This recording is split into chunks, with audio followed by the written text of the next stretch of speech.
Alors, je pense qu'on peut commencer. Peut-être que ce qu'on pourrait faire dans un premier temps, puisqu'on est un petit groupe, c'est de se présenter tous et chacun. Alors, moi, c'est Jean Légère, je suis directeur général du RCCFC. Je suis en poste depuis maintenant presque 4 ans. Alors, je vais être votre animateur principal pour ce webinaire ici.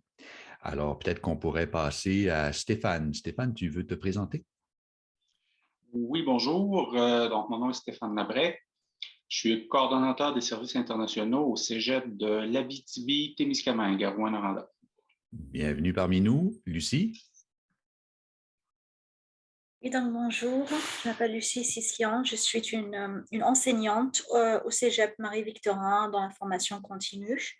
Je ne suis pas juste une enseignante, mais aussi je suis consultante en entreprise, formation de gestionnaire en entreprise.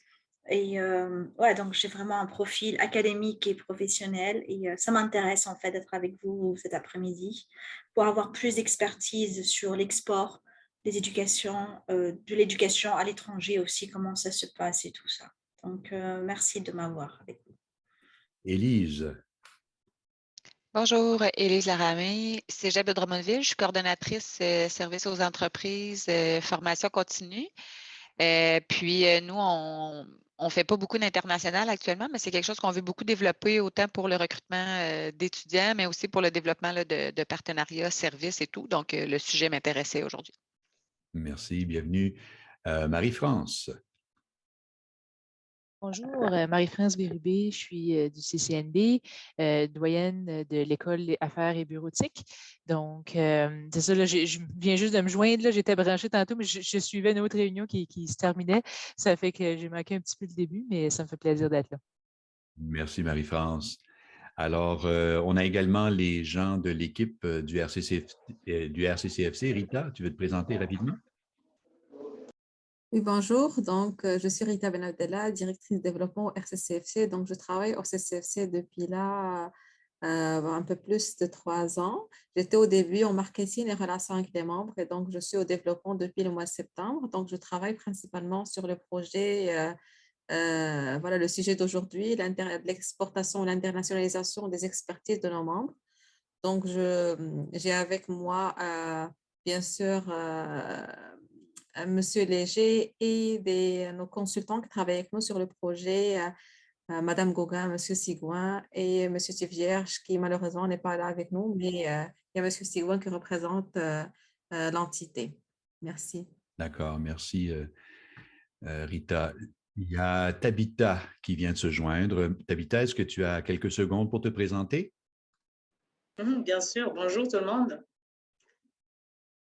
Et tu es avec quel état? Ah, le Collège Mathieu. Bienvenue. Le Collège Mathieu, oui, je suis Tabitha Mkamsoni, je suis agent des relations publiques et projets spéciaux au Collège Mathieu, ici à Gravelbourg, en Saskatchewan. Excellent. Bienvenue parmi nous. Merci. J'ai vu Julie Caron-Royer. Julie? Oui, bonjour. Je suis conseillère en développement international au Cégep de Trois-Rivières. Bienvenue parmi nous. Alors, donc, nous allons commencer ce webinaire. Je me suis présenté, Jean Légère, je suis avec le RCCFC. Le RCCFC, c'est 60 membres répartis sur l'ensemble du Canada. On représente, je dirais, 98% des cégeps du Québec et évidemment 100% des collèges francophones de l'extérieur du Québec. Alors, on est situé à Ottawa. Et on mène plusieurs projets, des projets de financement de projets pour nos membres, des projets de collaboration, mais on travaille également le volet de l'international maintenant depuis presque 2 ans. Alors, on a reçu du financement d'Affaires mondiales Canada pour appuyer nos membres avec la commercialisation de leurs expertises à l'international. L'année dernière, on avait mené le développement d'une stratégie et cette année, on est vraiment dans la mise en œuvre de cette stratégie-là qui se résumerait en 2 volets principalement. Un volet d'appui aux membres quant à la commercialisation de leurs expertises. Et là vient en fonction notre groupe de consultants, groupe Metesco, composé de Daniel Sigouin, qui est présent parmi nous, et également Alain Thibierge. Et l'autre volet de ce projet d'Affaires mondiales Canada cette année, c'est celui du renforcement de capacité, c'est-à-dire d'essayer d'augmenter vos connaissances concernant justement la commercialisation à l'international et comment travailler à l'international pour faire en sorte que vous ayez du succès. Et donc, ce renforcement de capacité-là se traduit par des webinaires. Nous avons déjà eu un webinaire et celui-ci, c'est le deuxième. Alors, dans un instant, on va avoir Janice Gauguin qui va nous présenter le webinaire qui est prévu pour aujourd'hui. Mais dans un premier temps, je demanderai à Daniel Sigouin de nous présenter la plateforme Collegeco qui a été développée au cours de la dernière année, qui est un outil vraiment intéressant pour vous aider justement à développer des possibilités à l'international. Alors, Daniel, à toi la parole. Merci, Jean. Bienvenue tout le monde. J'aimerais peut-être avant de commencer, si vous pouviez dans le chat juste inscrire oui ou non si vous êtes inscrit dans Collegeco. Si vous l'êtes, écrire oui. Si vous ne l'êtes pas, juste écrire non. Ça nous donne une idée là, de les gens qu'on doit appuyer, qu'on doit aider là, pour l'inscription. En fait, ma présentation va être très courte parce qu'aujourd'hui, l'emphase est mise sur la présentation de Janice. Mais je vais juste vous présenter brièvement c'est quoi Collegeco. Donc, c'est une plateforme intelligente qui a été développée par le RCCFC. Et puis, c'est une plateforme qui utilise des algorithmes pour regarder la compatibilité entre les gens qui se sont inscrits et puis de planifier des rencontres et de mettre de l'avant, si vous voulez, les projets que vous avez à l'international.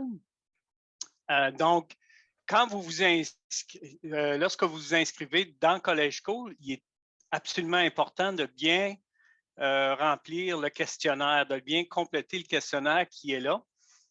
Parce que, étant donné qu'on travaille avec des algorithmes, si le questionnaire n'est pas bien rempli, vous n'aurez pas les résultats que vous désirez là, dans le matching, si on veut, de projets ou de gens qui est intéressant de rencontrer au niveau là, de ce que vous désirez faire à l'international.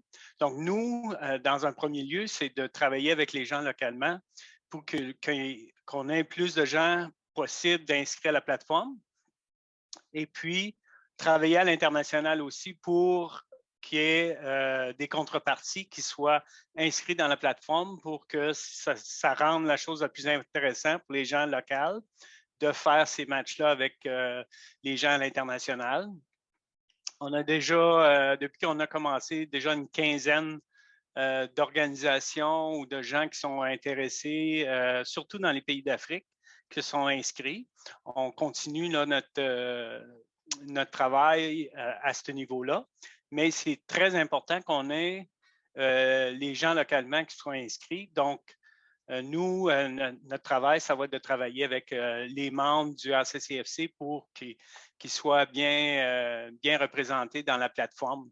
Lorsque vous allez voir dans la plateforme là, le questionnaire, il est important de mettre de l'avant ce qui est le plus important pour votre organisation, que les produits forts, les produits que vous voulez exporter à l'international et non tous les produits que vous avez de disponibles dans votre collège ou cégep.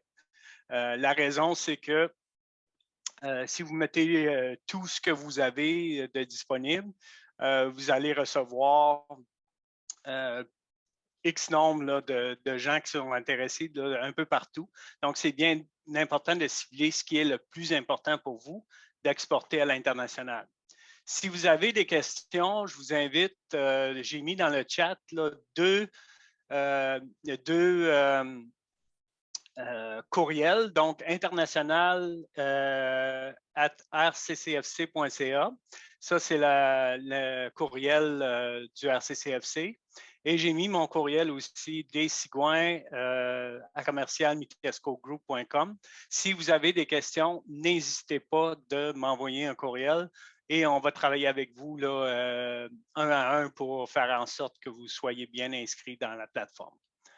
Donc, je retourne à toi, Jean. Merci beaucoup, Daniel. Alors, on va passer à la présentation de Janice Gauguin.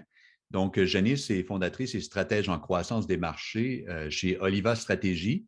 Elle possède un riche parcours en développement économique et en particulier pour le développement des marchés d'exportation.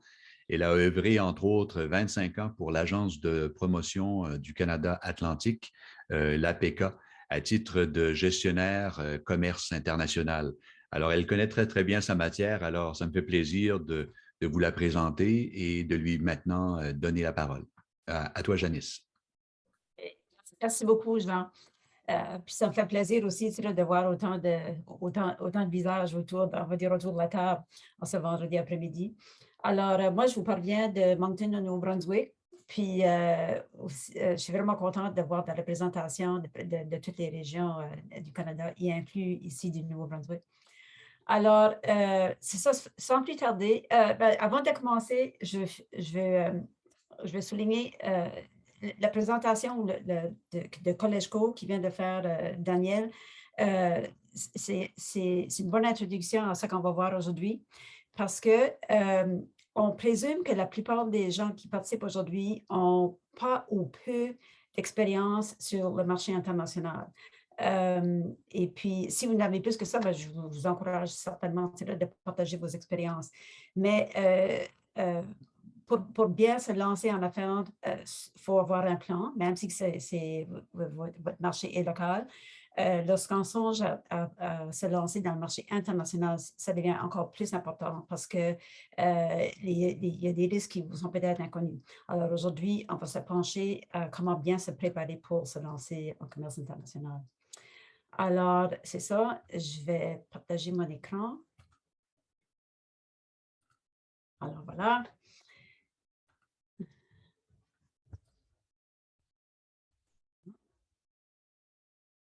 Bon, c'est ça. C'est moi, en tout cas, Jean m'a très bien présenté. Puis, alors, c'est ça. C'est le deuxième webinaire d'une série de 4. Puis, je vous reviendrai vers la fin avec les sujets qu'on abordera dans les 2 autres webinaires. Pour aujourd'hui, j'ai fixé des objectifs d'apprentissage, des choses avec lesquelles j'estime ou je m'attends de pouvoir vous laisser avant la fin de notre session aujourd'hui. D'abord, on va valider votre capacité pour l'exportation, ou on va vous apprendre comment vous pouvez vous-même valider votre propre capacité, ce qui est très important parce qu'on ne sait pas ce qu'on ne connaît pas avant de vraiment vérifier ce qu'on a besoin de savoir.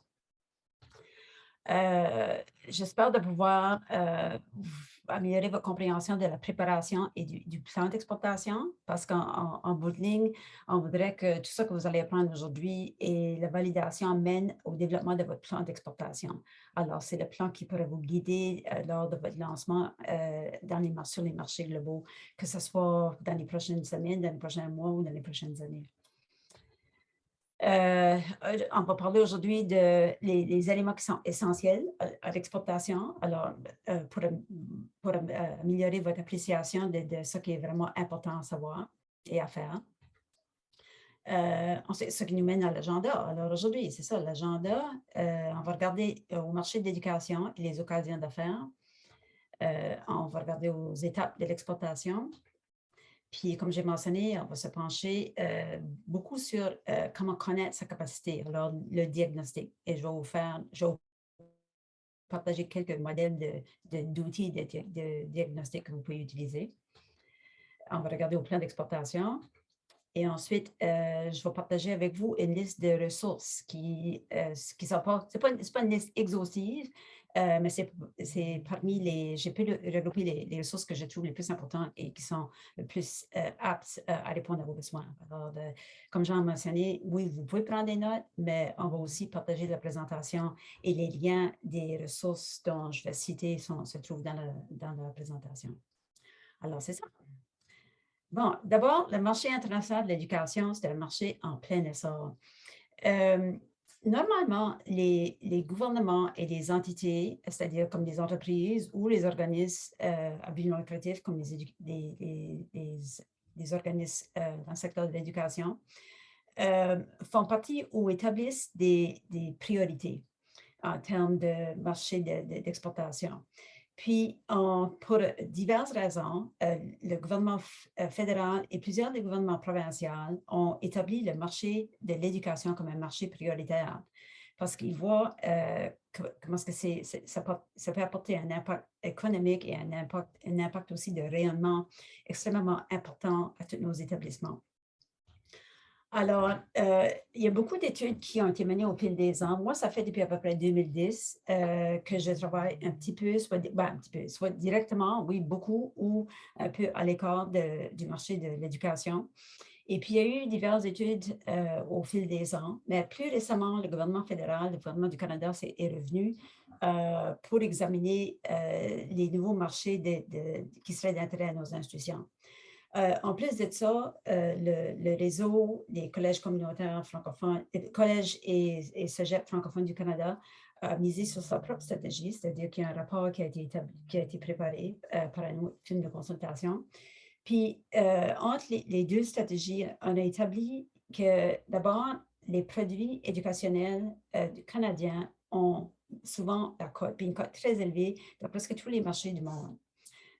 Ça s'étend beaucoup à plusieurs de nos produits d'exportation, mais de ma propre expérience d'avoir fait la promotion de notre capacité éducationnelle en Inde dans les années à peu près 2010 à 2012, on sait que les pays à l'étranger, ils regardent très favorablement la capacité et aussi la qualité de l'éducation qui sort de nos collèges et nos universités ici au Canada. Alors, sur la liste des marchés à suivre, le Canada figure toujours très haut sur cette liste-là. Et parmi les occasions qu'on a pu décider aussi sont les suivants.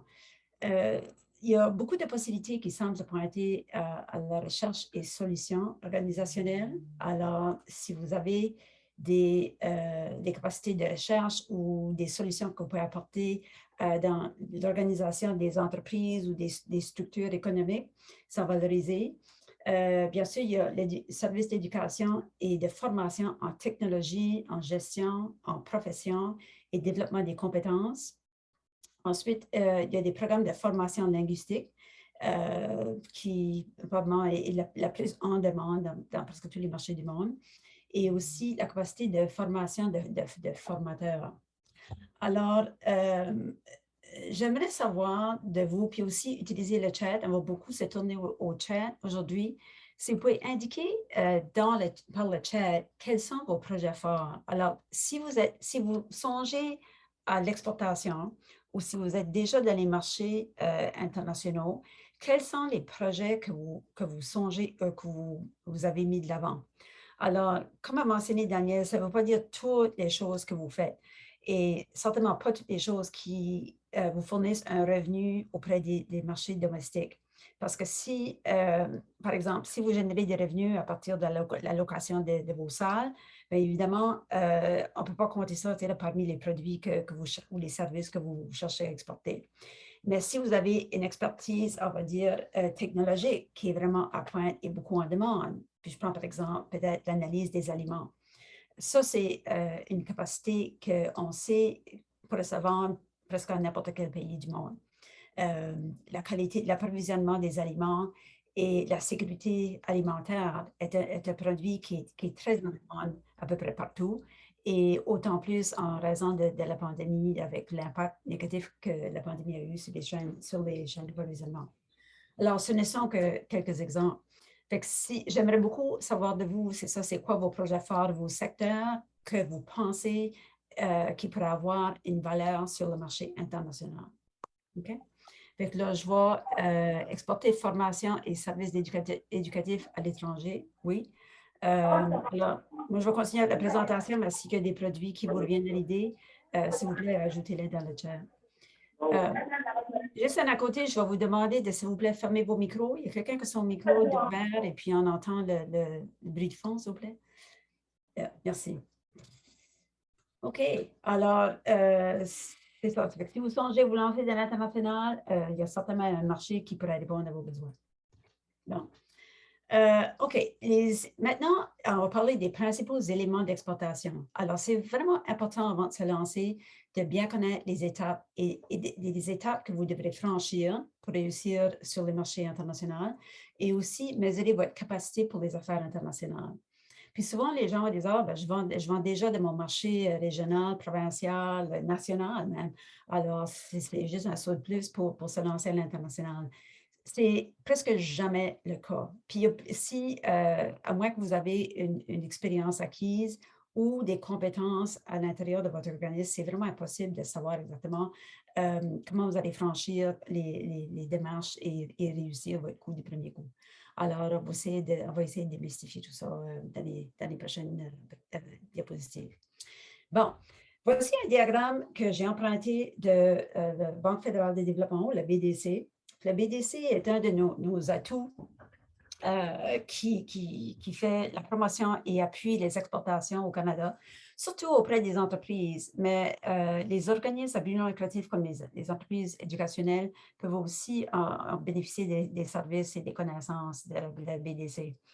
Alors, ici, j'ai trouvé le diagramme un peu intéressant et puis ça s'appliquerait à peu près à presque n'importe quel organisme, que ce soit un organisme public ou privé. Alors, ici, on a énuméré étape numéro 1, si je suis prête à exporter. Étape numéro 2, identifier mon marché cible, où est-ce que je peux vendre mon produit. Étape numéro 3, créer ma stratégie d'entrée sur le marché, puis on va parler de ça un peu plus tard. Une fois qu'on a trouvé un produit, puis on a trouvé un marché, il faut vraiment considérer les manières qu'on va rentrer dans le marché. Puis ensuite, étape numéro 4, d'auprès de la banque, très important, comment je vais financer mes exportations. Puis c'est une question que vous devrez aussi, à l'intérieur de vos institutions collégiales, que vous devrez considérer. Puis numéro 5, gérer mes exportations en ligne. Oui, parce qu'on parle de vraiment gérer des exportations à distance dans ce cas ici, pour la plupart d'entre vous. Alors, c'est des questions que vous devrez vous poser. Alors, encore une fois, selon la BDC, puis on peut trouver des références de ceci dans plusieurs sources aussi. Les éléments essentiels sont d'abord l'évaluation de son entreprise ou organisation. Puis c'est sur ça qu'on va se pencher aujourd'hui. Ensuite, c'est l'élaboration d'une stratégie d'entrée sur le marché. Puis les webinaires qu'on va regarder, le 3e et 4e webinaire qu'on va regarder, on va se pencher sur le 2e élément. Puis ensuite, la préparation et l'élaboration d'un plan de marketing. On peut aussi entendre ici un plan d'exportation. Alors, ce sont vraiment les 3 gros secteurs que vous devrez franchir. Alors, dans l'évaluation de son entreprise ou l'organisation, il y a certaines choses qui doivent être prises en considération. D'abord, la capacité de votre organisation, c'est-à-dire votre collège ou votre cégep, d'entreprendre une activité à l'international. Puis, deuxièmement, le produit que vous cherchez à exporter. Comme j'ai mentionné tantôt, ce n'est pas nécessairement tous vos projets phares ou tous vos produits qui vous génèrent un revenu actuel, mais seulement les produits que vous pouvez gérer à l'international, c'est-à-dire à distance, et aussi qui seraient pertinents et en demande dans un marché à l'étranger. Puis ensuite, troisièmement, c'est cibler le marché. Et ensuite, le plan d'exportation. Toutes les analyses et les questions que vous allez vous poser vont se transmettre dans un plan d'exportation. OK. Alors, oups.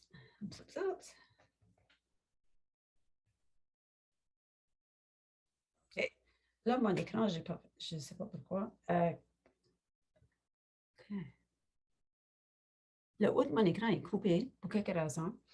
Alors, je vais vous demander, en utilisant le chat, d'indiquer quels des éléments suivants ne sont pas considérés pour mesurer votre capacité d'exportation. OK? Alors, c'est ça, je vais commencer à les énumérer. Fait qu'utilisez votre chat, puis indiquez lesquels qui ne sont pas considérés dans votre capacité pour l'exportation, OK? Que vous n'allez pas mesurer. Bon, mes ressources humaines. Oui ou non? OK. Si vous allez mesurer votre capacité pour l'exportation, est-ce que vous mesurez vos ressources humaines? OK. Deuxièmement, l'expertise à l'international.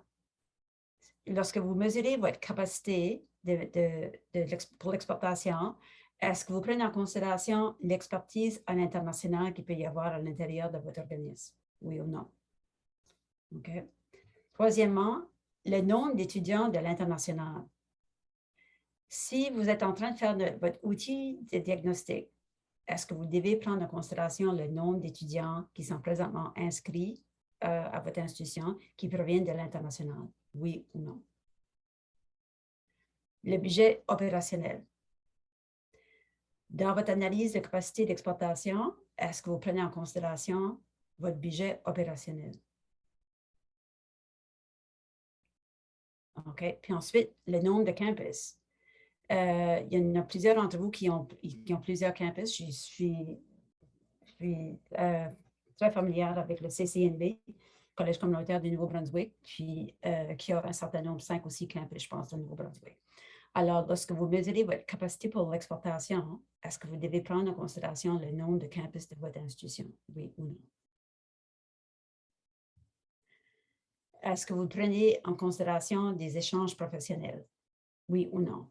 Est-ce que le fait que vous avez des échanges professionnels à l'extérieur de votre institution, c'est-à-dire avec d'autres institutions ou dans d'autres pays, est-ce que ça devrait figurer de votre capacité pour l'exportation? Oui ou non?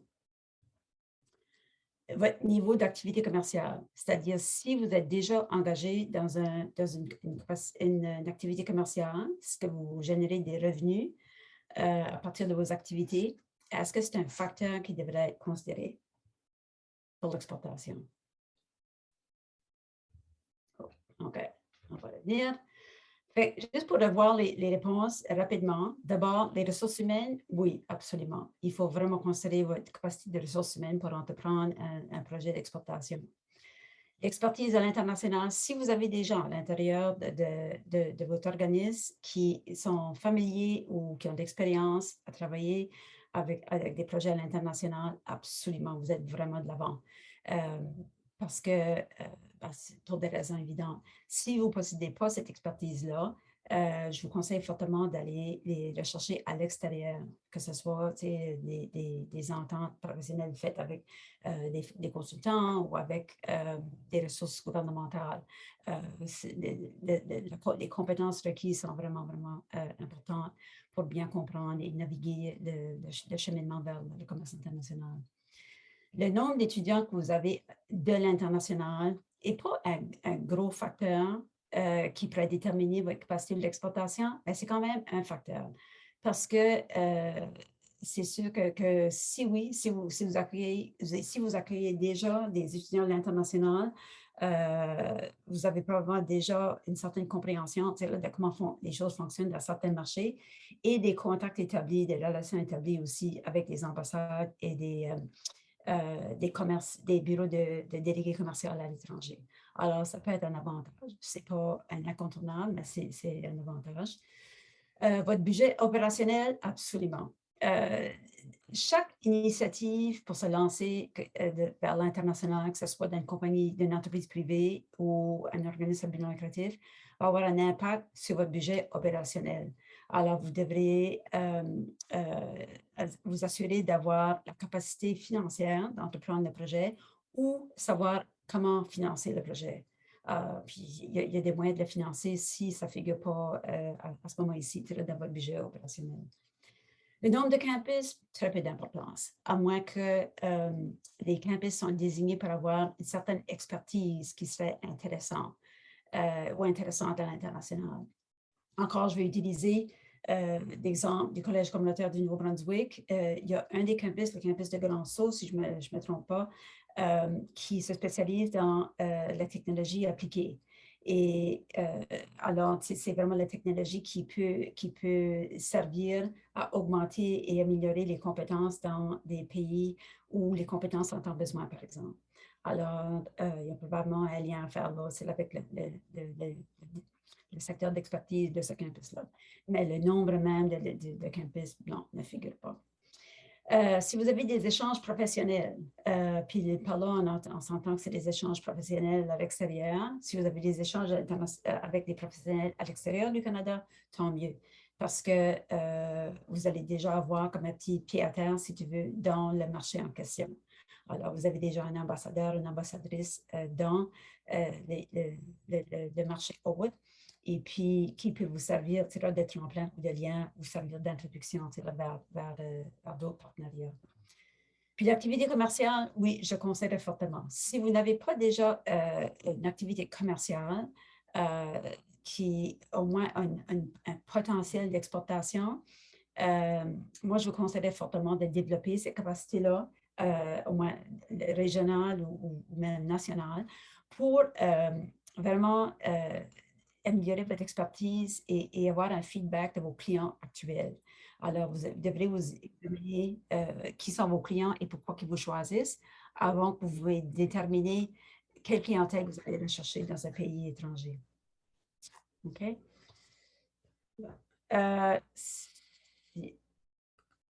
Si jamais, j'ai oublié de mentionner, c'est ça, on va garder une période de questions à la fin. Alors, si vous avez des questions sur n'importe quoi que je vous partage, s'il vous plaît, notez-les. Vous pouvez les indiquer dans le chat. Puis ensuite, on va réserver une période de questions vers la fin de la présentation pour, on va espérer de pouvoir répondre aux questions. Bon, OK. Alors, c'est ça. Comment mesurer votre capacité pour les affaires internationales? Alors, la question se pose, êtes-vous prêt? Bon. Il existe plusieurs modèles pour mesurer votre capacité d'exportation. Okay. Il y a plusieurs entités qui vous offrent des diagnostics, des outils diagnostiques. J'ai pensé pour aujourd'hui que je me limiterais à l'outil diagnostic qui est mis de l'avant par le service des délégués commerciaux, c'est-à-dire le service des délégations commerciales qui est offert par le ministère des Affaires globales du Canada. Si vous faites affaire à l'international, vous allez sûrement avoir à établir une relation avec un délégué commercial qui se trouve dans le marché visé. Alors, la personne en question va vous demander les questions suivantes. Alors, prenez de l'avant, posez-les vous-même et mesurez votre capacité et ensuite, vous savez comment vous préparer lorsque vous allez vous lancer. Alors, le délégué commercial va prendre en considération les éléments suivants. OK? Alors, votre capacité organisationnelle, parmi les choses que vous devrez considérer, encore une fois, sont les ressources humaines, les finances et la direction stratégique. Puis par la direction stratégique, on s'entend que votre activité à l'international devrait se figurer à l'intérieur de votre plan stratégique. Ça ne devrait pas être quelque chose que vous faites à hasard ou un peu sur le bord à côté. Vous avez vraiment besoin d'intégrer à l'intérieur de votre direction stratégique et avoir l'aval aussi de votre équipe de gestion et votre conseil d'administration au conseil du gouverneur. Parce que c'est une activité à longue haleine qui va demander des ressources.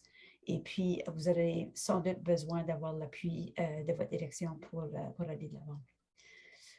Alors, après ça, c'est votre produit. Faire un examen de son produit.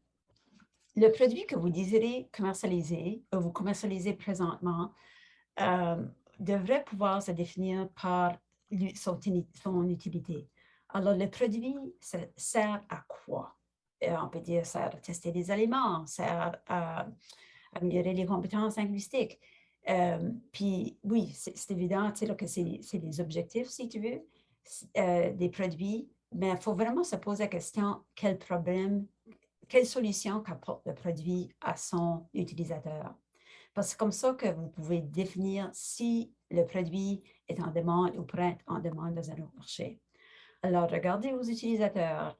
Alors, qui l'achète? Deuxième question. Et demandez-vous pourquoi il l'achète et quelle solution que ça lui apporte. OK? Après ça, son caractère unique. Qu'est-ce qui pourrait distinguer votre produit ou service par rapport à d'autres qui pourraient se trouver dans le même marché? Alors, votre produit ou service devrait se démarquer par un caractère unique. C'est peut-être parce que ça provient du Canada, qui n'est pas mauvais. C'est peut-être par son prix de vente. Alors, c'est rarement le prix de vente, par exemple. C'est peut-être parce qu'il se trouve à la fine pointe de la technologie. C'est peut-être parce qu'il est exportable, peut-être parce qu'il est facile d'entretien, ou c'est plusieurs raisons. Mais il doit sûrement avoir un caractère unique que vous devrez mettre de l'avant. Puis, probablement le point le plus important, est-ce que le produit ou service est adaptable à d'autres marchés? question très importante. Alors, il y a plusieurs questions à considérer sous ce volet-là. Il y a question de la capacité linguistique. Est-ce que le produit s'adapte à d'autres langues? Si c'est un produit technologique, est-ce qu'il s'adapte à d'autres normes de produits, d'autres sources d'électricité, d'autres forces d'électricité, en tout cas, plein de choses. Alors, est-ce que le produit est adaptable à d'autres marchés? Et si il n'est pas adaptable dans son forme actuelle, est-ce que c'est possible de l'adapter et à quel prix? Alors, il y a presque pas de produits qui se transfèrent exactement sans modification dans un autre marché. Alors, c'est important de connaître ces marchés-là. Puis pour ça, il faut connaître son marché. Alors, si vous visez un marché, il faut développer une stratégie d'entrée. Puis une stratégie d'entrée comprend plusieurs facteurs. On ne va pas tous les examiner aujourd'hui parce qu'il y a 2 autres webinaires qui s'en viennent, qui vont se pencher sur ça. Mais il faut savoir comment est-ce qu'on va rentrer dans ce marché-là. Il y a plusieurs options. Alors, on peut établir des partenariats, on peut faire des ventes au gouvernement, on peut faire des ventes au secteur privé. On peut avoir un agent de vente sur place. On peut penser à ouvrir un campus dans un autre marché. Alors, c'est une possibilité. Dépendamment du marché, il faut vraiment considérer comme les différentes options et adapter l'option qui se prête le mieux à votre organisme ou à votre produit. Et l'entrée dans un nouveau marché aussi dépend largement de connaître la chaîne d'approvisionnement. Puis pour ça, il faut savoir qui va acheter votre produit. Alors, parce que peut-être vous vendez présentement au secteur privé ou peut-être vous vendez au gouvernement. Ce n'est pas nécessairement la même chose dans un autre marché. Si vous rentrez, par exemple, dans un marché, on va dire, d'un pays africain, c'est fort possible que vous allez vendre directement à un autre gouvernement et pas un acheteur du secteur privé. Alors, quelles sont les conditions d'achat pour le gouvernement en question? Est-ce qu'ils sont ouverts à des marchés publics? Est-ce que ça demande la participation d'un banquier mondial comme la Banque mondiale ou un organisme semblable? Alors, il faut vraiment connaître sa chaîne d'approvisionnement. Et puis, après ça, vous devez calculer aussi, prendre en considération le marketing ou le soutien à la clientèle. Comment est-ce que vous allez faire le marketing ou la mise en marché de votre produit? Et si votre produit demande un soutien à la clientèle, et parce que tous les produits le font, de quelle façon vous allez fournir le soutien à la clientèle. Okay?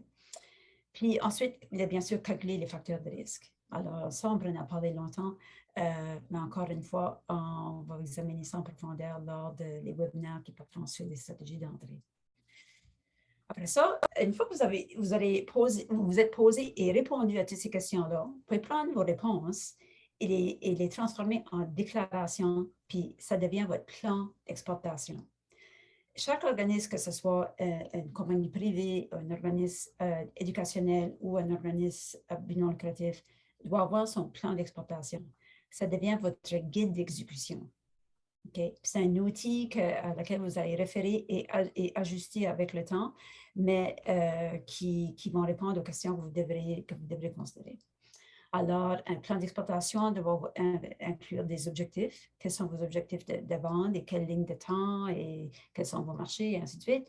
Le budget que vous allez accorder, vos projections de revenus et de temps que ça va prendre pour réaliser les revenus, les marchés que vous allez considérer et les mesures de rendement. Comment vous allez savoir si vous réussissez. OK? Et apporter des ajustements aux besoins. Bon.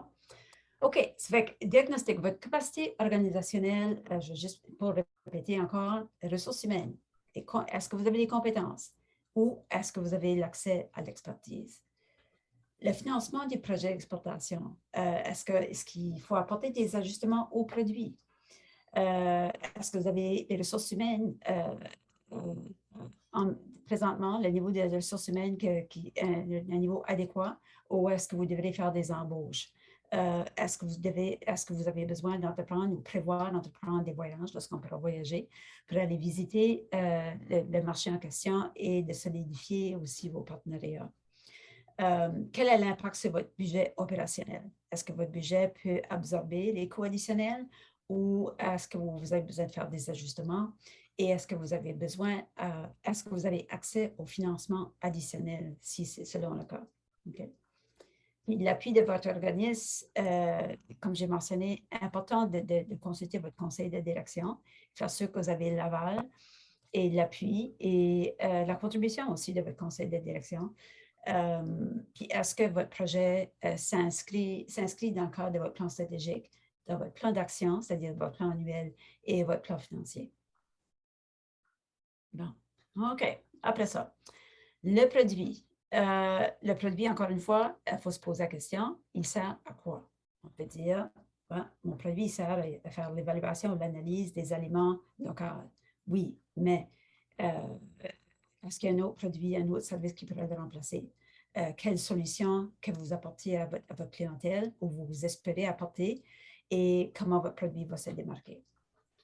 Qui la jette? Pourquoi? Est-ce qu'il se distingue? Quel est son caractère unique? Il faut absolument que vous... puis de là, peut-être aller chercher d'aller dans votre conseil de direction. Peut-être faire une session de planification avec conseil pour regarder votre produit sous différentes optiques et peut-être retrouver des informations, des aspects de votre produit que vous n'avez pas considérés. Puis, est-il adaptable au marché et à quel prix? Bon, l'étude de marché, bon, si on parle du marché, on parle essentiellement d'initier une étude de marché. Puis, l'étude de marché va vous aider à établir d'abord la stratégie d'entrée parce que vous allez mieux comprendre le marché, puis les circonstances qui déterminent et qui gouvernent le marché. Alors, des choses comme est-ce que le marché visé, est-ce que le Canada une entente commerciale en place avec le marché en question? Ça, c'est une question et un facteur qui sont extrêmement importants parce que ça peut vous apporter les solutions avant même que vous connaissez, que vous savez que vous avez des problèmes. Parce que dans les ententes commerciales, on a souvent résolu les possibles problèmes, les embûches à l'exportation avec ce marché-là. Ça vous permet de connaître la chaîne d'approvisionnement. Alors, vous pouvez identifier comme des fournisseurs potentiels dans le marché et aussi bien comprendre qui va acheter votre produit, qui peut être très différent de qui achète votre produit ici au Canada. Et regarder la stratégie de marketing et connaître les facteurs de risque, comme j'ai mentionné. Bon, OK. Ceci, ça nous amène à une activité. Bon, je demande à Jean de me donner un coup de main. Oh, là, OK, là, maintenant, j'ai le sondage. Alors, si vous êtes déjà familier avec les sondages, je vais lancer un sondage dans quelques minutes, puis dans quelques secondes plutôt, qui va vous demander à indiquer quels éléments font partie d'une étude de marché. Vous allez voir une liste de plusieurs éléments, puis c'est un sondage à choix multiples, et puis je vous demande d'identifier quels éléments font partie d'une étude de marché. Okay? Il y a quelques éléments dedans qui sont un peu pièges, mais répondez selon vos meilleurs estimés. Alors, c'est ça, je lance et je vous donne jusqu'à 2 minutes. As-tu lancé le sondage, Janice? Oui, oui. Est-ce que tu l'as?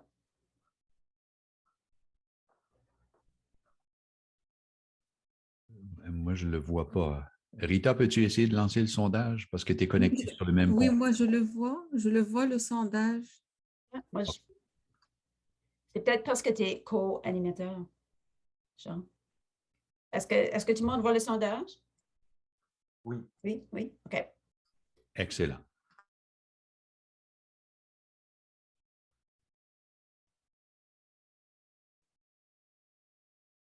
Oui. On va avoir des réponses.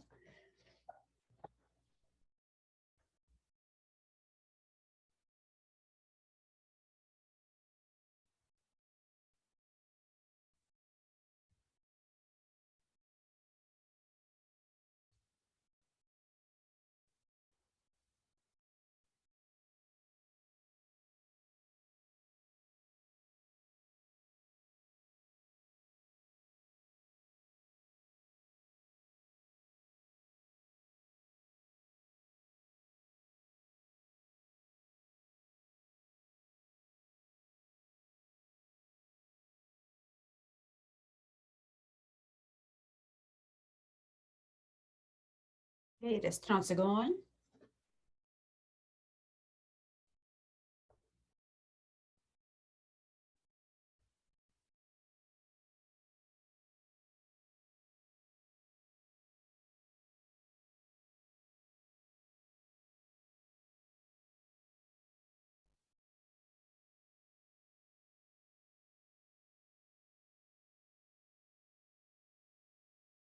Cinq secondes.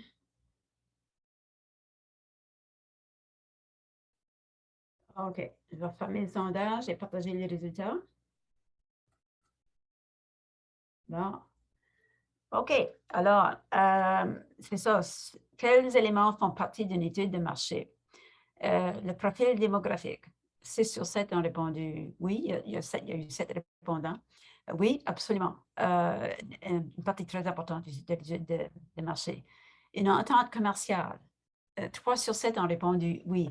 Une entente commerciale, ça va connaître la présence d'une entente commerciale est un facteur très important dans une étude de marché. C'est souvent une des choses qui sont oubliées, mais je ne peux pas le dire assez souvent. C'est la première chose que moi, je regarderais parce que ça va vous faciliter la vie. La chaîne d'approvisionnement, 5 sur 7, oui, absolument. Il faut connaître la chaîne d'approvisionnement pour votre produit. Alors, ça sera différent dépendamment de quel genre de produit que vous voulez vendre. Si c'est comme un programme de formation générale ou un service technique, la chaîne d'approvisionnement pourrait être différente, mais il faut absolument le connaître. Connaître le produit intérieur brut.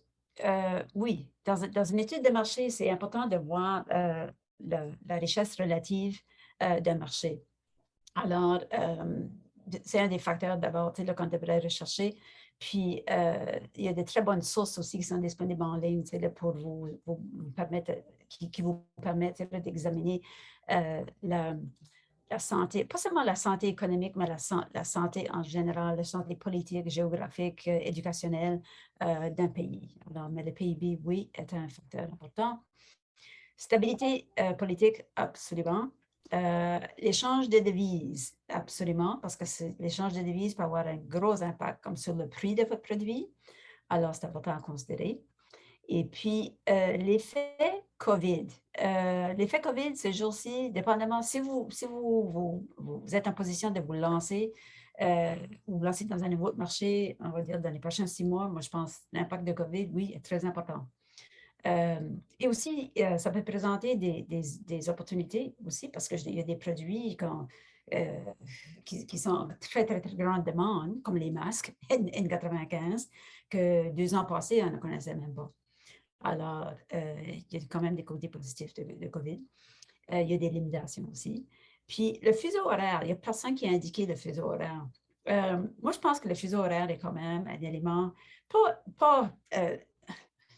je m'excuse pour utiliser le terme en anglais, ce n'est pas un deal breaker, ce n'est pas quelque chose qui va déterminer la possibilité d'un marché, mais c'est un facteur à considérer lorsque vous allez essayer de faire affaire, surtout si vous faites affaire à distance. Alors, c'est pas ça qui devrait déterminer votre entrée sur le marché, mais c'est un facteur à considérer. Alors, c'est ça. Merci beaucoup pour votre participation. Bon. Là, ce que je vous montre, et puis ça fait partie, l'image que je vous montre ici, se trouve sur le site web du Service des délégués commerciaux du gouvernement du Canada. Et puis, les ressources dont je vais vous partager à la fin de la présentation contiennent un lien qui vous amène à cette page ici.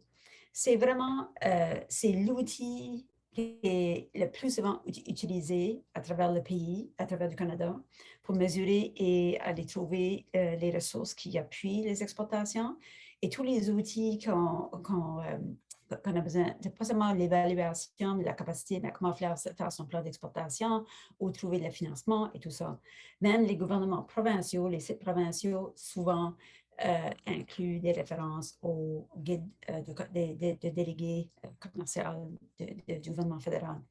Alors, comme vous pouvez voir, les premières questions ici qui posent, c'est « Êtes-vous prêt? » Puis je n'ai pas pris le titre de ma présentation après le guide, mais j'ai trouvé le guide puis il pose la même question. Alors, vos attentes, OK, avez-vous des objectifs d'exportation clairs et réalisables, etc., etc. Vos ressources humaines, avez-vous la capacité voulue pour répondre à la demande accrue? Une équipe de hauts dirigeants déterminés à exporter. Avez-vous les ressources financières et juridiques ou pouvez-vous obtenir les fonds, etc., etc. La compétitivité, avez-vous un produit ou service potentiellement viable sur votre marché cible? Alors, sur le guide, vous allez trouver exactement les mêmes questions comme on vient d'aborder ici. Alors, je vous conseille fortement d'aller chercher le guide, imprimez-le et prenez votre temps à l'examiner en profondeur. Après ça, c'est une fois que vous vous êtes posé les questions fondamentales pour répondre à votre capacité. Après ça, vous pouvez évaluer votre potentiel d'exportation. La prochaine étape, c'est le profil des clients, l'adaptation du produit, le transport, si vous transportez des produits tangibles, avoir un représentant sur place, si c'est une question, l'exploitation des services ici, et j'en passe, il y en a plusieurs autres aussi. Alors, voici le lien, le guide PAPA de l'exportation, délégués commerciaux.gc.ca. Et puis, je vais vous le partager vers la fin aussi. Mais ça devrait vraiment être votre outil, tourne-clé en main en tout temps lors de votre initiative à l'international. OK, ça nous amène au plan d'exportation. Alors, le plan d'exportation est vraiment votre plan de match pour réussir votre lancement ou votre expansion sur le marché international. OK, il faut avoir un plan. Le plan d'exportation vous sert d'outil. Le plan va diriger vos recherches.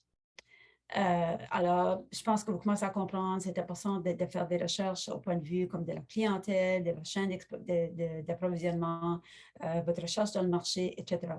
Le plan guidera vos recherches, OK? Puis vous gardera comme c'est sur une direction visée. Il sert d'outil pour établir des échéanciers parce que c'est vraiment important que vous gardez des échéanciers à l'intérieur de votre plan d'exécution. Ce que vous attendez, puis que les échéanciers soient raisonnables, c'est-à-dire où vous vous attendez d'être au niveau d'exportation dans 6 mois, dans 12 mois, dans 18 mois, dans 24 mois. Il y a seulement en ayant des échéanciers et des mesures de rendement que vous allez pouvoir vraiment déterminer si ça marche, si votre lancement est réussi. Ça va vous aider à obtenir du financement additionnel. Je vous parle du service de délégué commercial. Le service de délégué commercial est un service de gens sur place dans les marchés, mais qui sont aussi sur place dans chacune des provinces à travers du Canada pour vous guider. Il gère aussi des programmes de financement. Je pense que Jean, au tout début, il a mentionné dans son introduction que le programme actuel est financé par le ministère des Affaires globales j'oublie notre programme, en tout cas, mais ils ont des sources de financement qui peuvent vous aider dans votre projet de lancement vers l'international. Aussi, vous aurez peut-être besoin de vous tourner vers vos gouvernements provinciaux ou même envers les banques ou d'autres ministères. Mais vos bailleurs de fonds vont d'abord vous demander que vous ayez un plan d'exportation. C'est pareil comme quand vous allez vous présenter à la banque. Si vous demandez une hypothèque, il faut que vous ayez un plan financier pour démontrer que vous êtes en mesure d'absorber la capacité d'une hypothèque. C'est la même chose. Puis aussi, le plan va vous servir pour guider le processus décisionnel. Vous aurez souvent des décisions à faire et puis des fois qu'ils vont vous faire peut-être départir un petit peu de votre plan. Le plan est pas coulé dans le béton parce que les circonstances changent. Un organisme qui avait un plan d'exportation 2 ans passés, il ne voyait pas le COVID. Alors, des plans ont sûrement changé. Et puis, il y a d'autres opportunités qui peuvent se présenter en cours de route aussi, auxquelles vous n'aurez jamais changé. Alors, d'un coup, il y a une occasion qui se présente, et oh, wow, on n'a pas pensé à ça. Est-ce qu'on a la capacité de l'entreprendre? Alors, retournez à votre plan. Alors, ça peut vous servir de vous aider dans votre processus de prendre des décisions. Alors, le plan d'exportation doit faire état de votre capacité organisationnelle, de vos produits ou services, de vos clients, vos clients actuels et vos clients cibles, vos marchés cibles, votre stratégie de commercialisation et de marketing, comment vous allez vous lancer dans le marché, votre stratégie d'entrée sur le marché, les questions réglementaires et logistiques. Alors, c'est ça, est-ce qu'il y a une question de douane? Est-ce que le produit est permis dans le pays? Est-ce qu'il y a des tarifs à appliquer? Est-ce qu'il y a une question d'étiquetage si vous avez comme des produits physiques? De quelle façon est-ce qu'ils rencontrent les normes, les standards des pays, etc. Identifier les facteurs de risque. Les facteurs de risque, il peut y en avoir plusieurs. La pandémie, c'est un facteur. L'inflation, taux d'inflation globale qu'on connaît maintenant est un facteur. Les évaluations de devises, c'est un facteur. Entre autres, plein. Et ensuite, la mise en exécution, votre plan. Et encore une fois, avoir des échéanciers. Alors, c'est ça, capacité, vos produits et services, vos clients, vos marchés cibles, stratégie de commercialisation, stratégie d'entrée, questions réglementaires, facteurs de risque et la mise en exécution. Bon, voici comment vous pouvez prendre votre diagnostic et en utilisant le diagnostic, le transformer en plan d'exportation. Okay? Imaginez que vous avez un miroir devant vous et que vous complétez l'outil de diagnostic que vous trouvez comme sur le site des délégués commerciaux. C'est plein de questions. Question 1, adresse l'organisation. Question 2, c'est les questions sur le produit, sur le marché, sur la stratégie. Prenez vos réponses que vous allez apporter aux questions de diagnostic et transformez-les en déclaration. OK? Alors, votre déclaration face à l'organisation devient l'introduction de votre plan. Mon organisation a la capacité d'entreprendre un exercice d'exportation et voici comment est-ce que je sais qu'on va s'organiser, on a les ressources humaines en place, etc., etc. Alors, le diagnostic devient le gabarit pour votre plan d'exportation. Okay. L'autre facteur aussi, j'ai décidé d'introduire ce schéma ici à l'intérieur de la présentation, juste pour vous démontrer comment le plan d'exportation devrait avoir une progression avec les critères de rendement. Vous n'avez pas nécessairement besoin de rencontrer comme toutes ces choses-là parce que c'est un modèle que j'ai développé pour utiliser dans un autre cours. Mais les agents qui œuvrent dans ce secteur, c'est-à-dire les agents gouvernementaux, les gens qui travaillent dans le secteur, parlent souvent ou ils pensent en termes d'un continuum d'exportation. Puis, ils catégorisent leurs clients dans les catégories de soit pré-exportation, qui pourraient exporter à l'intérieur de 24 mois, ou soit un nouvel exportateur, quelqu'un qui a quelques expertises, mais pas un exportateur aguerri, un exportateur établi, alors quelqu'un qui est déjà dans un marché bien établi, ça roule bien, et ensuite quelqu'un qui est au niveau de diversification des marchés. Alors, c'est l'organisme où l'entreprise est à l'aise dans un marché et prête à entreprendre des nouveaux marchés. Okay. Alors, puis l'agent en question ou l'agent de banque va vouloir voir un plan qui soit progressif, c'est-à-dire qui vous apporte de la position où vous êtes maintenant. Alors, si vous êtes au niveau pré-exportation ou nouvel exportateur, qui va, dans un certain délai de temps raisonnable, vous apporter vers la droite, c'est-à-dire vous faire avancer dans votre cheminement de l'exportation. Parce que dépendamment de où vous vous situez, vous allez probablement faire appel à différentes sortes de ressources et d'appuis. Par exemple, dans la pré-exportation, vous allez rechercher des informations sur les marchés. Vous allez essayer de mieux comprendre l'accès au marché. J'y parle depuis le début de la présentation. Et comment commercialiser son œuvre ou son produit dans le marché. Je l'ai répété maintenant, ça fait plusieurs fois. Alors, si vous êtes rendu à cette étape ici, c'est des choses sur lesquelles vous devrez vous pencher. Et vous pouvez facilement considérer peut-être être un exportateur établi dans une période de 18 à 24 mois. Ça serait raisonnable. Okay? Alors, si vous êtes un petit peu plus avancé dans les étapes, vous pourrez garder à être établi dans un marché dans un délai de 6 à 12 mois, ça qui est raisonnable, et ainsi de suite. Ça fait que l'agent en question, si on parle d'un délégué commercial à l'étranger ou dans votre province, ou un agent d'exportation de votre ministère provincial, il va regarder votre demande et vous entretenir selon comme c'est barème ici. Si vous dites, on n'est pas dans l'exportation, on a vendu quelques produits ici au Canada, je pense que mon produit a un marché potentiel et je me fie d'être établi dans un nouveau marché dans 6 mois, l'agent va peut-être dire, il y a du potentiel, mais peut-être qu'on va prendre notre temps pour améliorer les chances de réussir. Alors, puis ça, ce sont des chiffres qui sont vraiment comme global, général. Ça ne s'applique pas exactement à tout, dans chaque cas, mais en général, c'est comme ça qu'on établirait le cheminement. OK. Bon. À partir des questions de diagnostic, j'aimerais que vous développiez des déclarations des plans d'exploitation. OK? Alors, la question que je vais vous poser, puis j'aimerais que vous utilisiez le chat, s'il vous plaît. OK? Alors, indiquez votre réponse dans le chat. Puis la question que je vous pose, c'est, devrez-vous modifier vos services ou produits pour tenir compte des différences au chapitre de la langue, de la culture et du contexte commercial du marché visé? Alors, si vous avez un produit que vous pensez qui pourrait possiblement avoir un attrait ou une valeur sur le marché international, pensez à ce projet-là, à ce produit-là ou ce service-là, puis posez-vous la question, est-ce que vous devrez modifier le produit ou service pour tenir compte des différences de chapitre de langue, soit de la culture ou du contexte commercial du marché visé?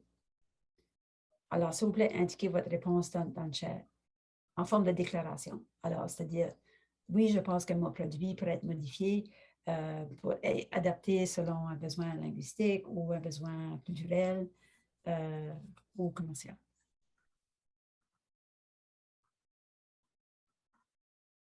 Alors, je vous donne 30 secondes.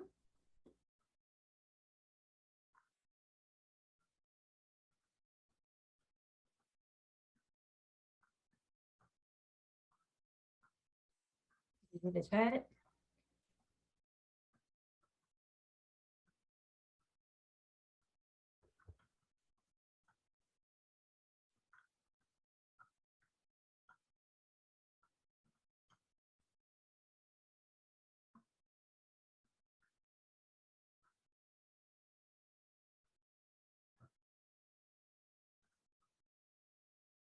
Okay. Merci. Vous pouvez continuer à l'ajouter là, si vous voulez.